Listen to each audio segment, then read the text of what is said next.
Otra cosa,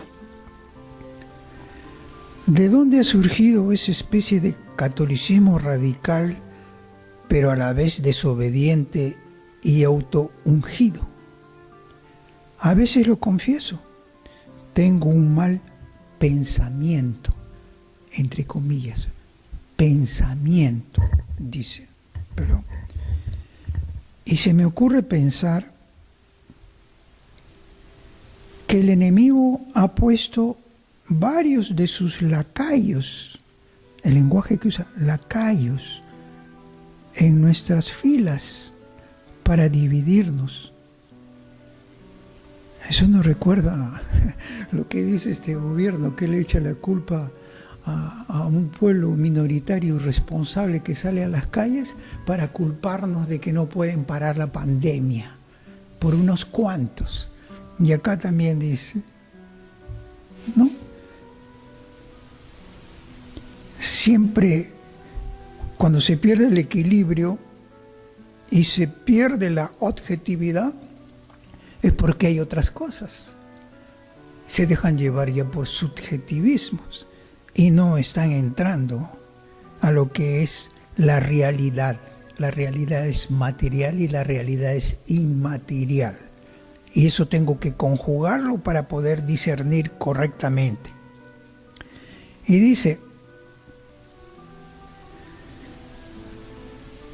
y se me ocurre pensar que el enemigo ha puesto varios de sus lacayos en nuestras filas para dividirnos. No, señor, la división está anunciada y tiene que suceder y tiene que darse, y ni usted lo va a poder impedir, porque la palabra de Dios se cumple sí o sí.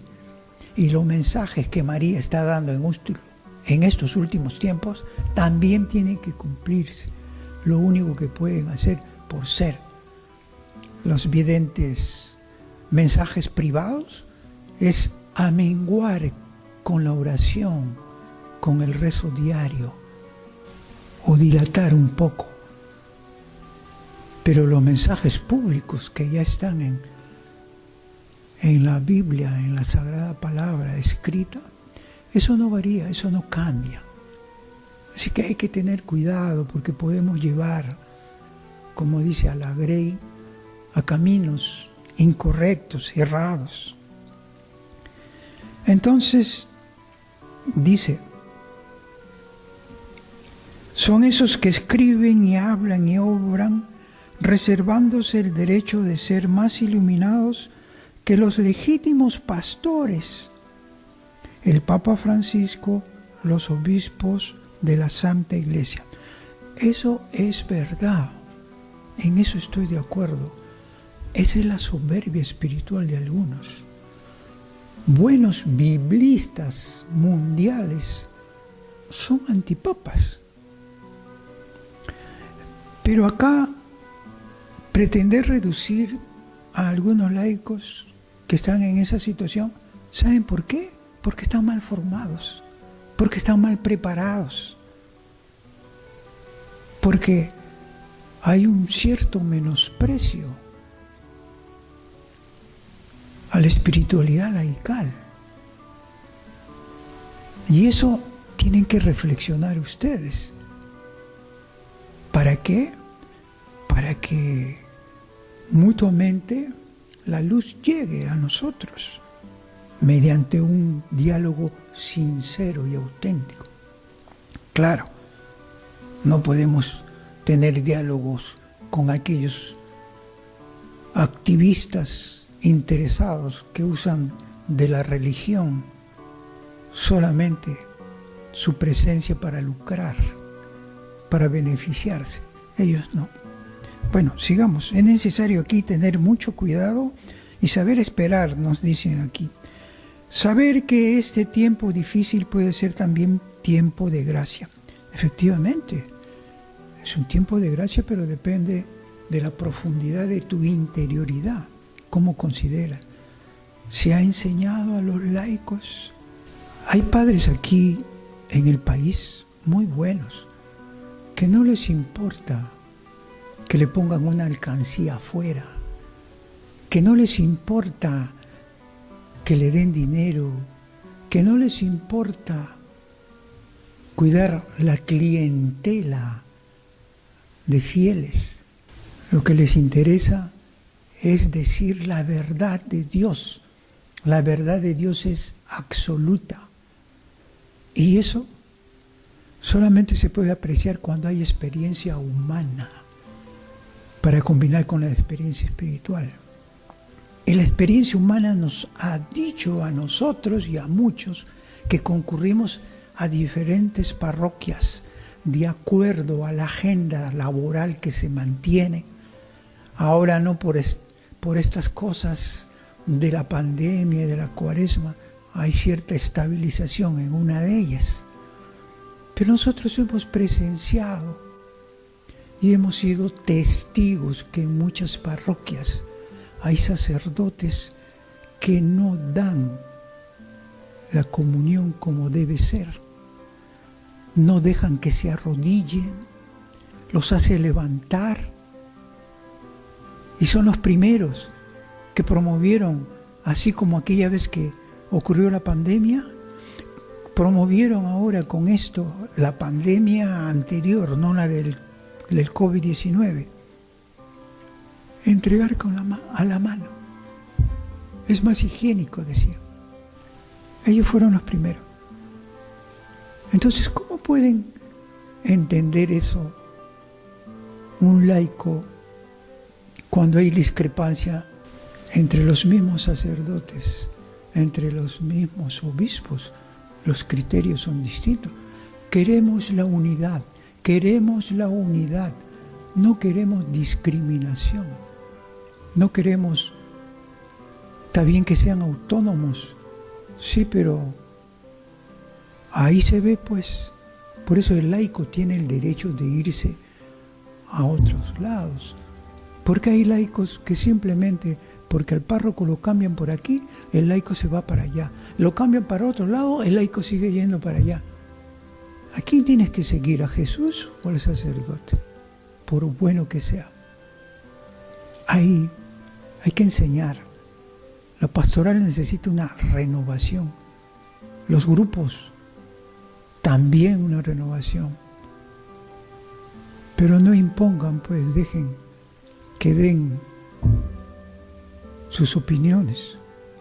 Y eso que sea, eso en la iglesia, que cada uno da su opinión, su formato ya está establecido, eso es vacío, es cáscara, no es contenido. Necesitamos confiar de verdad en que Jesucristo dirige nuestra barca y que lo hace por medio de quienes Él expresamente ha elegido. Así continúa. Nadie en su sano juicio podría negar que en este tiempo de cuarentena muchas personas han vuelto a la oración, que en muchas casas hoy se reza y se adora, que muchos han tenido una verdadera experiencia de amor de Dios. Porque Dios también sabe usar de las tecnologías para llegar a los corazones de sus hijos. Bueno, si lo dice porque termino, están diciendo que ya estoy en el tiempo. Si lo dice porque las misas virtuales está propiciando ese mecanismo de adhesión a Jesús, que la tecnología está sirviendo para eso, eso sí es gravísimo error. Gravísimo error. Y ahí donde digo, cuando no hay experiencia humana, se habla nomás. En los tiempos antiguos, porque quien habla ya es antiguo, ya ha vivido, no ha vegetado, ha vivido. A veces pueden ser jóvenes, pero vegetan porque están encapsulados, no salen de cuatro paredes, no tienen calle, no huelen, el sentir, el carácter, la psicología del pueblo, de los fieles. Y muchos vegetan, así tengan 30, 40 o 50 años. En esos tiempos, las familias oraban y rezaban juntas. una, dos, tres familias juntas. Cuando había un horario partido, no existía el horario corrido. Las familias, cuando no tenían estos avances tecnológicos, rezaban su rosario 6 o 7 de la noche. Entonces no vengan a decir que esto ha ayudado.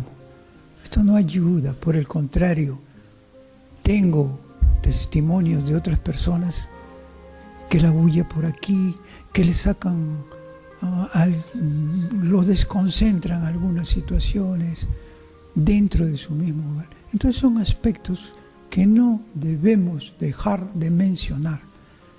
Así que eso es un gravísimo error. ¿Dónde se va a orar mejor? ¿No es en la presencia de nuestro templo? ¿Donde están todos los sacramentales ahí?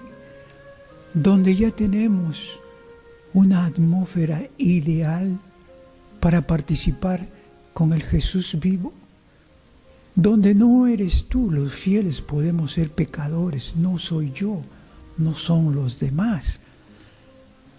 La iglesia es pura y santa por Jesús, y la gracia viene de Jesús, viene a sanar a los pecadores, a todos los que estamos en ese lugar, porque ahí sentimos la sanación, la liberación, la unción, de acuerdo a tu entrega, a cómo vives la Eucaristía, a cómo estás comprometido y cómo es tu relación con Dios.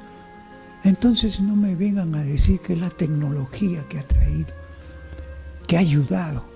No, Señor, no engañemos, no engañemos. Hay grupos que prácticamente, y siendo carismáticos, parece que no leen o no escuchan las prédicas de Raniero Cantelamás, del padre Raniero Cantelamesa. Raniero Cantelamesa es predicador más de 5 papas y actualmente del Papa.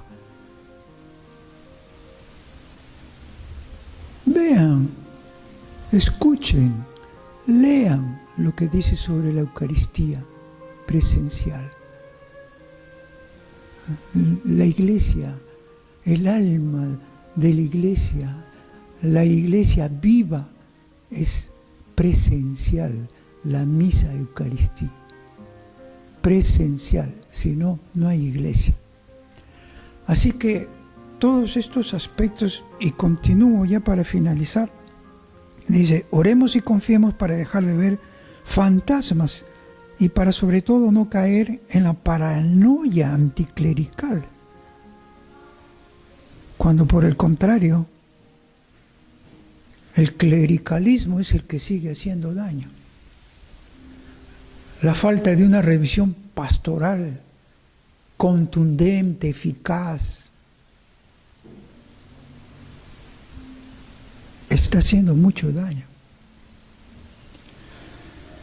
Y eso es lo que nosotros tenemos que tenerlo presente, porque de lo contrario vamos a seguir con los mismos pensamientos, con los mismos criterios humanos, y nos olvidamos de lo sobrenatural. Nos olvidamos de la gracia de Dios por encima de todo.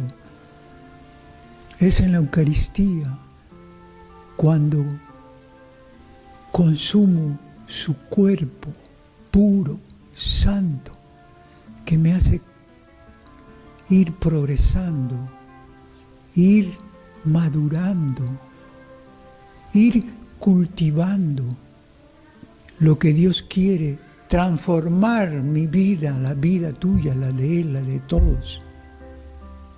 Es en la Eucaristía.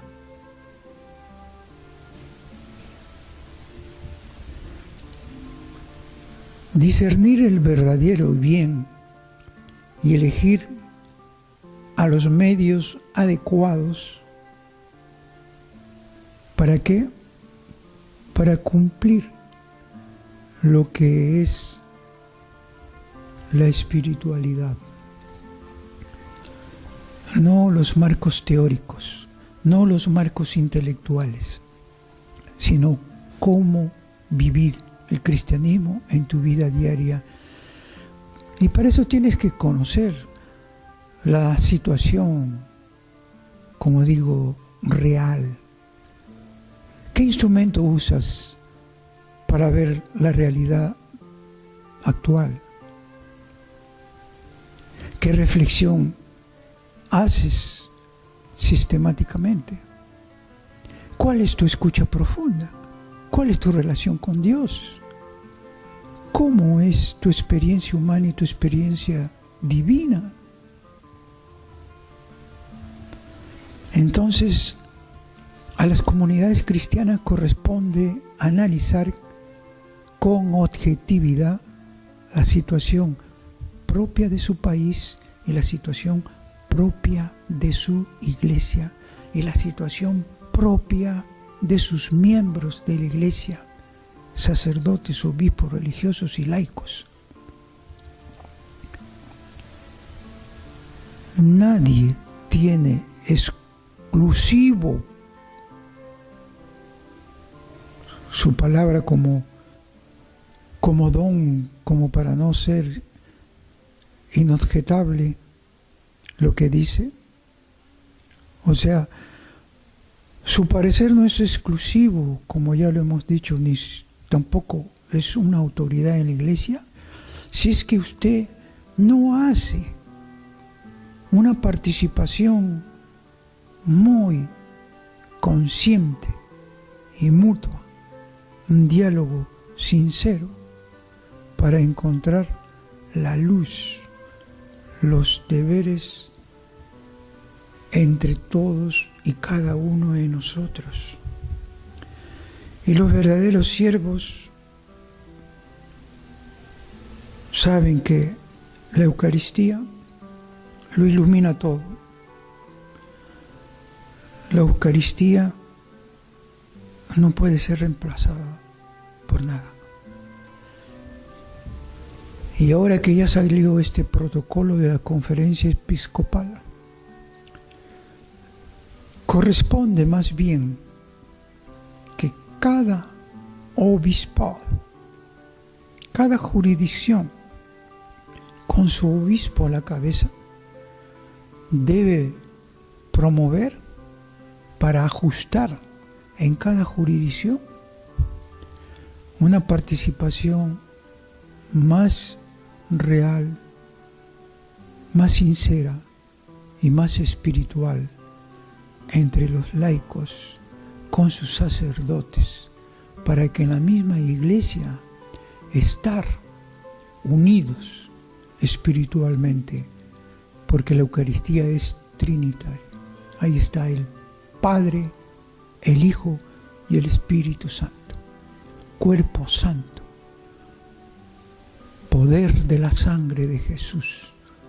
Eso solo en la Eucaristía.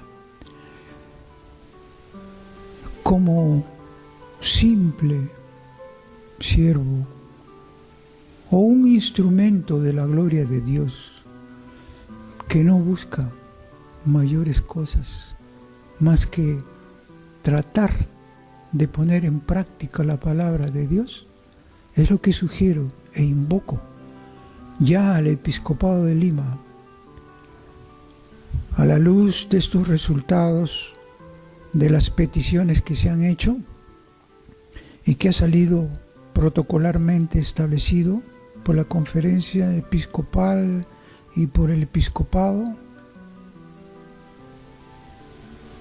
a que susciten el diálogo, escuchen, no impongan,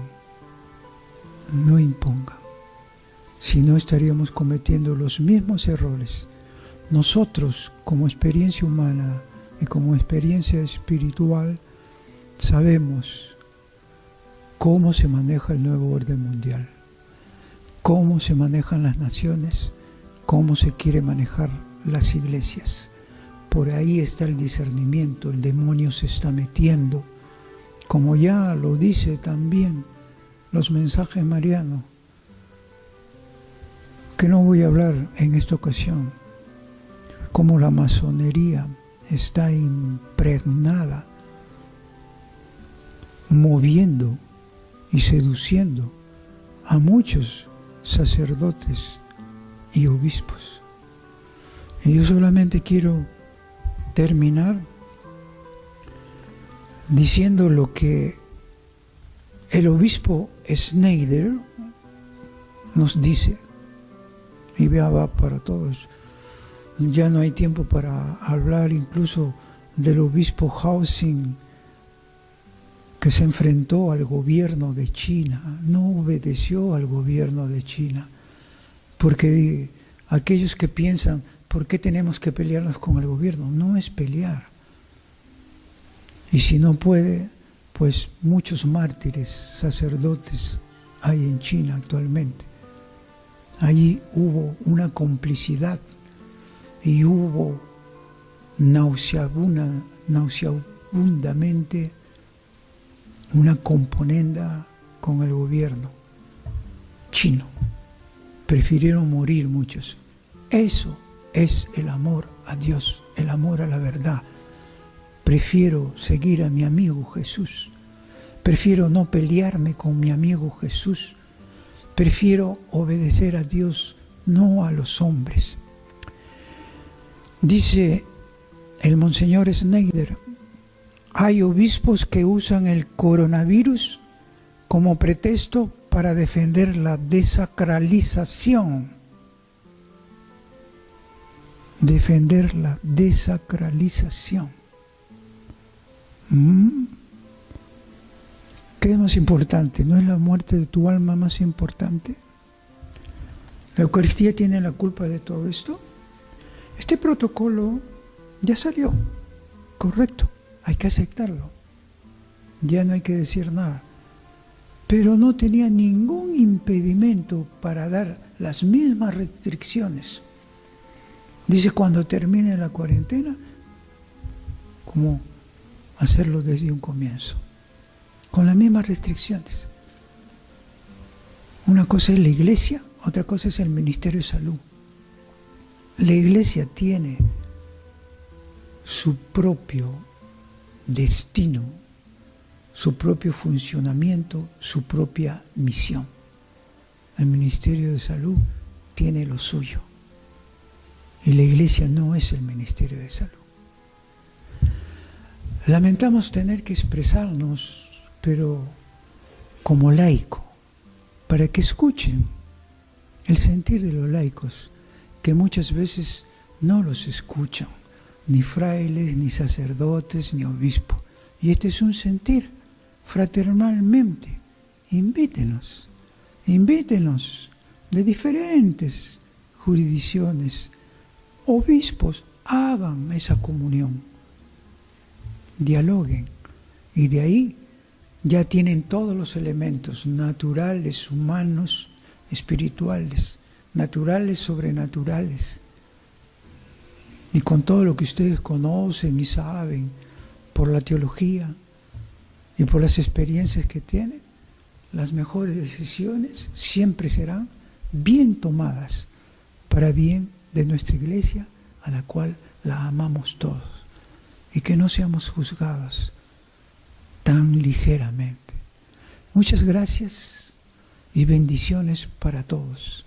En la próxima sí ya les prometo tratar entre este modelo marxista y el modelo capitalista, cuál es la alternativa que Dios quiere para una nación democrática. Muchas gracias y hasta la próxima.